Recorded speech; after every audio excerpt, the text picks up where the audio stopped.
and we were on the ground floor. So if it's up that high and we're on the ground floor, it wouldn't have been a couple seconds before we'd have been submerged and dead without thinking smart enough to break that window out just to dissipate the water enough for us to survive. Look, I mean, this has been a terrible couple days.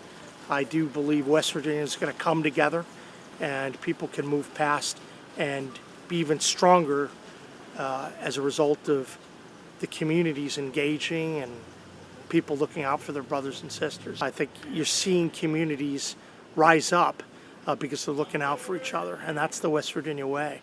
So that's what I'm thinking right now.